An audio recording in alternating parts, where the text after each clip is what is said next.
Back here at the Supper Club in Asbury Park, New Jersey, with Amy Broza, my co-host, and our special guest, Jack Ford. Speaking of all things legal and more. You know, I love your bio, though. I mentioned earlier, I didn't even get a third of the way through it because you had the Emmy Awards, the Peabody Award, National Father of the Year. Let's just leave that sitting where it is. Yeah, that's the best. Weren't you also in People magazine, though? Wait a second, though. Sexiest. Yes. You were one of those, That's right? true. That usually doesn't show up on the resume. Yeah, it's funny it didn't make this one. I just remember it. Yeah, I remember that, too. Sorry if you know, it's People magazines. They do this sort of sexiest man alive issue. And within it, they have other categories. I'm still waiting for the phone call. They lost your number, Somehow. I'm sure.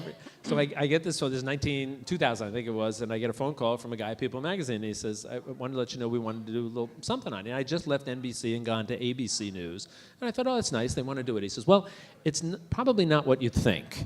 And I say, why? What is it? And he says, well, you know our sort of sexiest man issue? I said, yes. He said, well, this year we've got a sexiest news person in there. And I said, yes.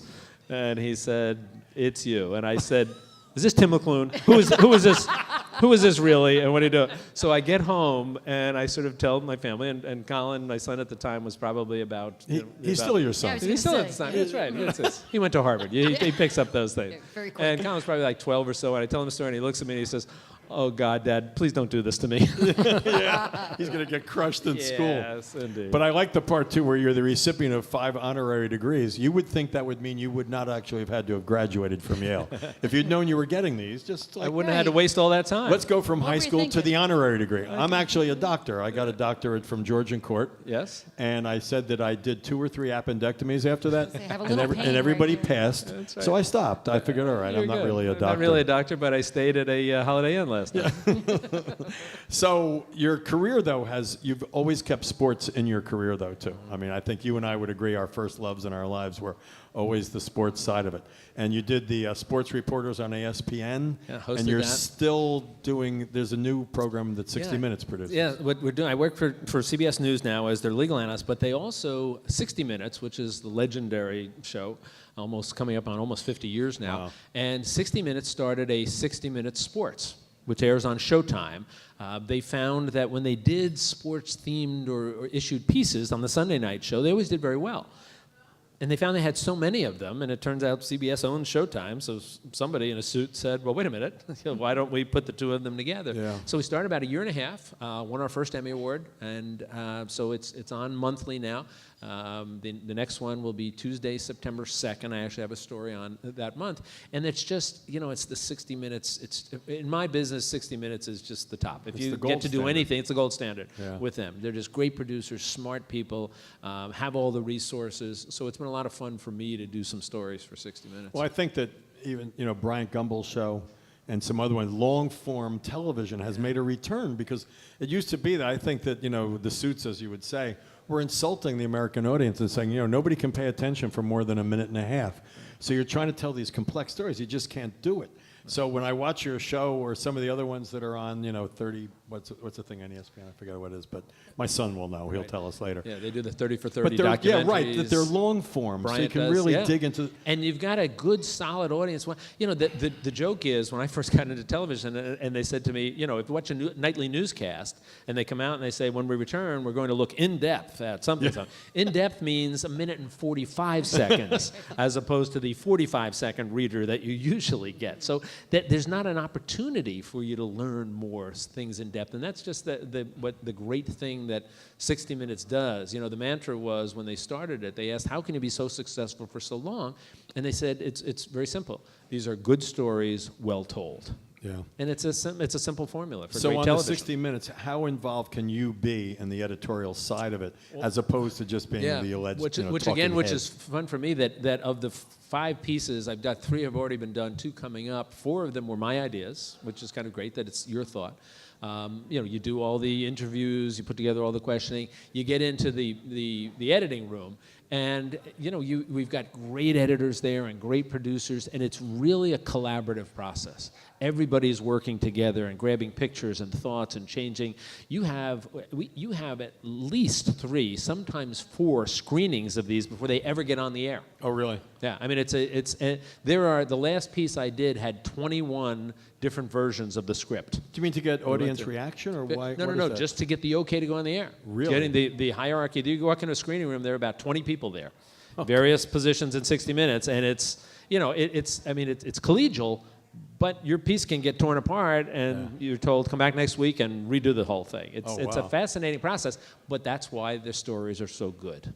So what do you have coming up on that? So you can Coming up, tease I got people a little. a fun story on September 2nd on Showtime, and it's a look through the eyes of the Manning brothers, Peyton and Eli, at their mentor, who is the coach at Duke, David Cutcliffe, and he engineered one of the greatest turnarounds ever in college football. Yeah, Duke has never been known He got at to all Duke for 4 or football. 5 years ago. They had won 2 games in 10 years. That's last not being year, known for football. I think that's a definition. Last year, they won 10 games, and he was the national coach of the year. But the great part of the story is, in addition to being a great coach, is that he has been the mentor to Peyton and Eli. He was Peyton's quarterback coach at Tennessee, Eli's head coach at Ole Miss, and every year the two of them come back and they bring their receivers to him for a boot camp. Closed door, and he works them like they're junior high school players. They love each other, And that's so it's a terrible great story. for recruiting. Yeah, exactly. Well, you'll see in the piece that one of the very first things he did, he gets hired by Duke, middle of the winter. He shows up at the great Duke, North Carolina basketball game at Cameron Indoor Arena, which is one of the best places to ever see a game.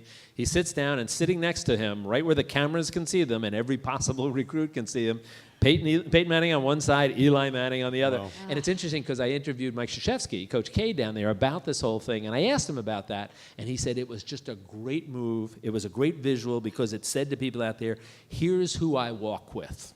Yeah. These are the people that I am with, and if you want to be like them, you come here to do come play football with us. It's a really powerful visual message for him. Well, we're speaking with Jack Ford, among other things, legal correspondent for CBS News and Sports, I guess you'd have to say. But let's talk about some other things that are going on in the world of law right now. Oscar Pistorius. Yeah. You know, the first thing that strikes me about this, it seems like this trial, I know the OJ, how long did the OJ trial take from his first being charged and then the actual verdict? Well, the trial itself took 9 months. Wow. But it started only about 6 or 7 months after the killing took place, because the defense was very smart. They said, let's rush this to trial. The OJ trial was taking place. The prosecution still didn't even have their test results back. Wow. They were getting test results back in the middle of the trial. I mean, that's extraordinary. It never happens. Oscar Pistorius became their OJ trial. You know, we talk about here, and if younger people don't know how big a star O.J. Simpson was. I mean, O.J. Simpson was transcendent. You know, he transcended race. He transcended sport. He transcended culture in a lot of ways, which is why that trial was so big for us. Oscar Pistorius, again, if you're not familiar, he's the fellow who had his legs amputated when he was a child, and he became literally an Olympic runner. Yeah, the Blade Runner. The Blade Runner. So when you want to look for a story of inspiration, there were very few that could match Oscar Pistorius. So he was an enormous hero in South Africa. Yeah. Enormous hero. So the notion of him being tried for murder in the shooting death of his girlfriend, who, again, very similar to the O.J. trial in the sense that you had a beautiful woman who was the victim of this, who had been the victim of abuse, you know, beforehand. Nobody knew about O.J. Simpson, but his wife, Nicole Simpson, had been beaten and battered a number of times. Apparently, they claim it was similar with Oscar Pistorius and his girlfriend. So it has all the elements of drama down there, plus, you know, one of their iconic figures. But it seems like it's taking forever. Am I wrong about this? It's a funny system. They don't have a jury. You know, so for us, usually in our system, you don't want to inconvenience jurors. Their system there is a judge and 2 professional advisors who flank the judge, and they will provide questions. They'll ask questions. They'll provide input. And ultimately, the decision is made by these 3 people who are essentially professional judges. But because of that, and you're not inconveniencing jurors, they would go for 3 or 4 days, and the judges say, see you all in 3 weeks. We'll continue in 3 weeks. Really? Yeah. So it sort of fractured the trial, and it was puzzling to those of us who are used to, you start a trial, you don't end that trial until the jury knocks and tells you the case is over. So it's been a bizarre circumstance. They would be eligible to work in our governmental system then. Could be. They would move right up the ladder. Exactly.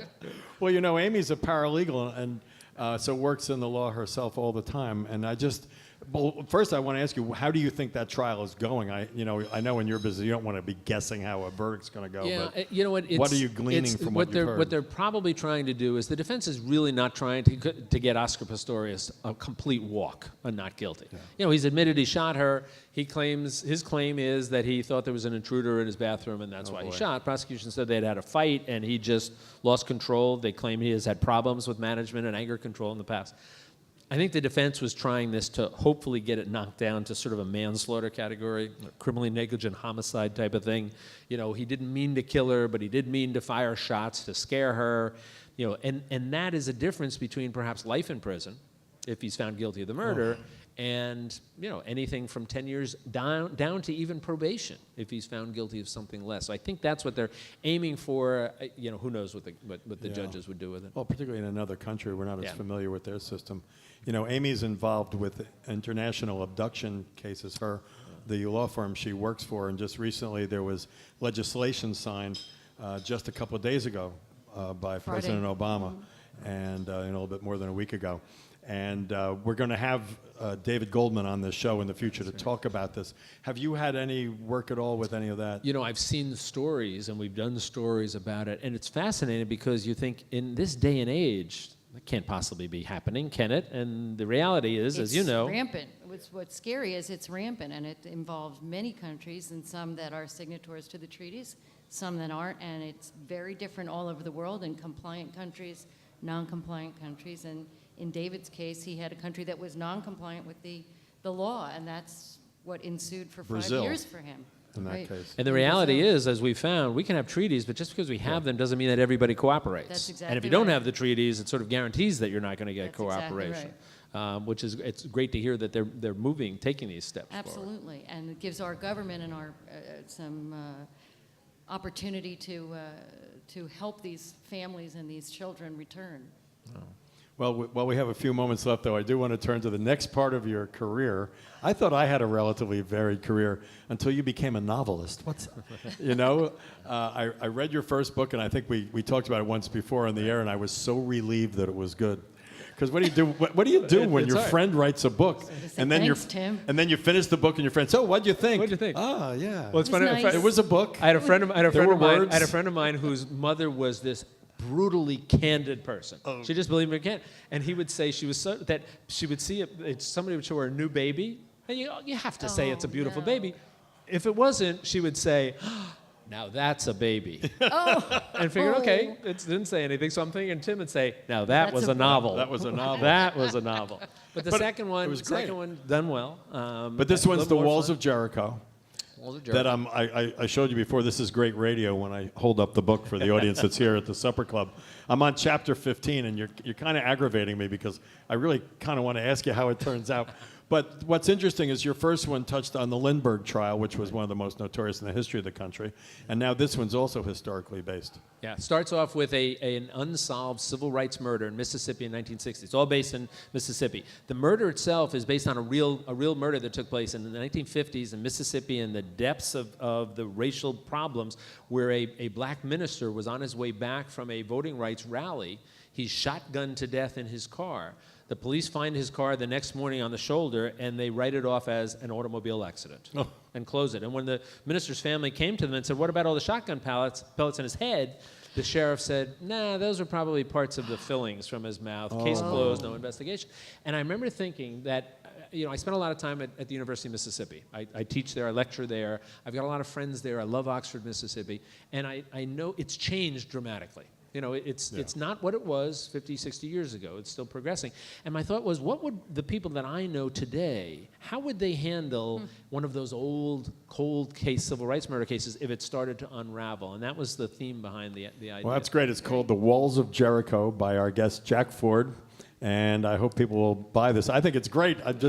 I was trying to get it finished before today. I couldn't do it, but it's just amazing. And, I was saying, Jack Ford is so violent. I mean, I was just, how does he write those words?